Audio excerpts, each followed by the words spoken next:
আসসালামু আলাইকুম viewers, welcome back to my channel. আবারও হাজির হয়ে গেলাম ঝরে পড়া কাঁচা আমের আচারের রেসিপি নিয়ে। এখন ছোট ছোট অনেক আম পাওয়া যাচ্ছে, ছোট বড় সকলেই এই আম খাওয়ার প্রতি আগ্রহ আছে। অনেকে আগ্রহ থাকা সত্ত্বেও এই কাঁচা আমগুলো খেতে পারে না, নানা ধরনের সমস্যা হয়। তো সেই সমস্যা এড়িয়ে চলার জন্য আমরা আচার করে এটিকে অনায়াসে খেয়ে নিতে পারি। আর আচারের এই রেসিপিটি আশা করি আপনাদের ভালো লাগবে, ভালো লাগলে শুরু থেকে শেষ পর্যন্ত দেখবেন। তো কথা না বাড়িয়ে চলুন আমের আচারের প্রস্তুত প্রণালীতে চলে যাচ্ছি। এখানে আমি 1.5 কেজি কাঁচা আম নিয়ে নিয়েছি। আমগুলোকে পানিতে ভালোভাবে ধুয়ে পানি ঝরিয়ে নিয়েছি, তো দেখতে পাচ্ছেন। এখন আমি আমগুলোকে টুকরো করে কেটে নিব। তো আমের যে বোটার অংশ আছে সেই অংশটা আমি কেটে ফেলে দিচ্ছি। এখানে আমি আমগুলো খোসাসহ আচার করে নিব, আপনারা চাইলে এগুলোকে ছিলে নিতে পারেন। আর আমের টুকরোর সাইজ আপনারা ছোট বড় করে নিতে পারেন। আমি এখানে 4 টুকরো করে নিব। এভাবে কেটে নিয়ে আমের ভেতরের যে বিচি আছে এগুলো অবশিষ্ট অংশগুলো ফেলে দিচ্ছি। তো সেম ভাবে আমি বাকি আমগুলো কেটে নিব। আমগুলো আমার কেটে নেওয়া হয়ে গিয়েছে, দেখতে পাচ্ছেন। তো চুলায় আমি একটি হাঁড়ি বসিয়ে দিচ্ছি। তো হাঁড়িটা গরম হয়ে এলে আমি এর মাঝে দিয়ে দিচ্ছি 1 কাপ সরিষার তেল।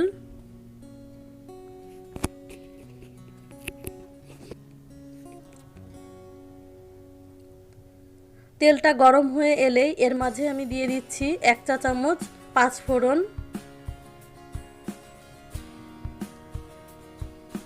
আর দিয়ে দিচ্ছি 2টো শুকনো মরিচ টুকরো করে কেটে নিয়েছি, দেখতে পাচ্ছেন। এটা দিয়ে দিচ্ছি।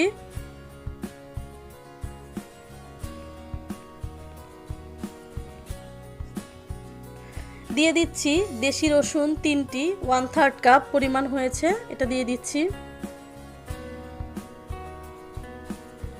এখন এগুলোকে আমি কিছু সময় ভেজে নেব।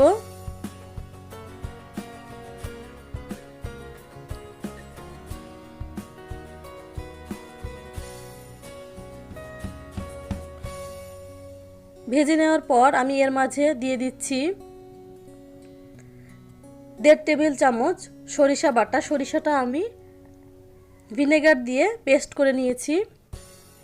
আর দিয়ে দিচ্ছি আদা ও রসুনের পেস্ট 2 চা চামচ। এখন এগুলোকে ভালোভাবে কষিয়ে নিব আমি। কষানো হয়ে গিয়েছে, এখন আমি এর মাঝে দিয়ে দিচ্ছি কেটে রাখা আমগুলো।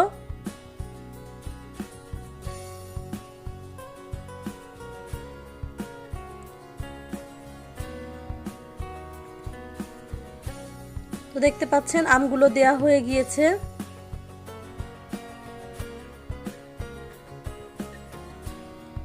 এখন আমি এর মাঝে অ্যাড করে দিচ্ছি 1 চা চামচ হলুদের গুঁড়ো। এটা অপশনাল, আপনারা চাইলে দিতে পারেন, নাও দিতে পারেন। আমি একটা সুন্দর কালারের জন্য হলুদের গুঁড়োটা ব্যবহার করেছি।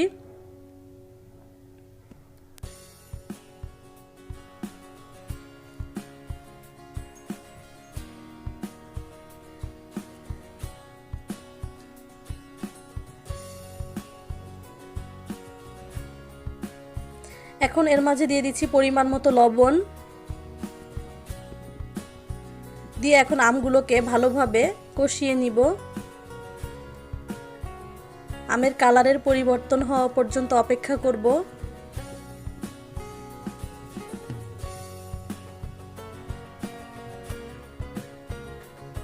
তো দেখতে পাচ্ছেন আমের কালারের পরিবর্তন হয়েছে।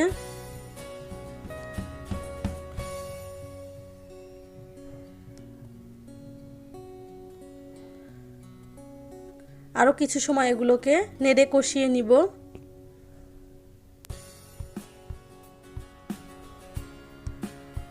এখন আমি এর মাঝে দিয়ে দিচ্ছি 1 কাপ চিনি। আপনারা চিনির পরিমাণ বাড়িয়ে কমিয়ে দিতে পারেন। 1 কাপ আমার কাছে পারফেক্ট ছিল, আমি সেটাই দিয়ে করে নিয়েছি। তো চিনিটা দেওয়ার পর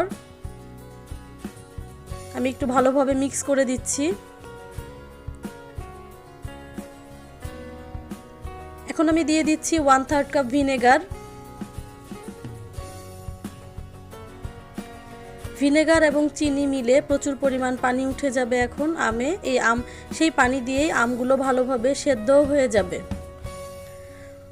তো দেখতে পাচ্ছেন আমগুলো এই পর্যায়ে কেমন হয়েছে।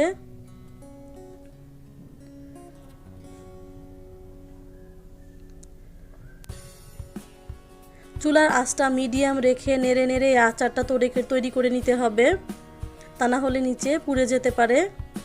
এই আচারটা টক ঝাল মিষ্টি হবে।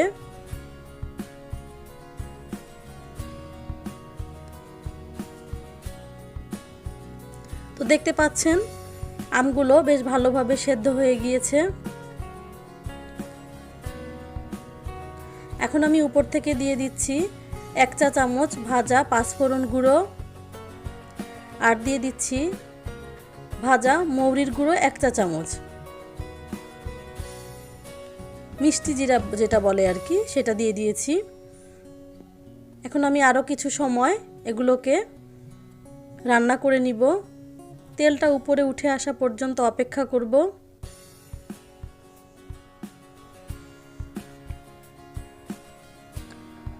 তো দেখতে পাচ্ছেন আমের আচারটা এই পর্যায়ে কেমন হয়েছে।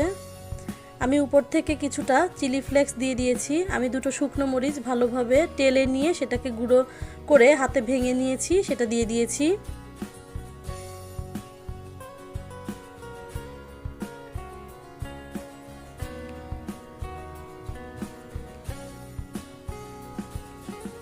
তো আচারটা আমার রেডি হয়ে গিয়েছে।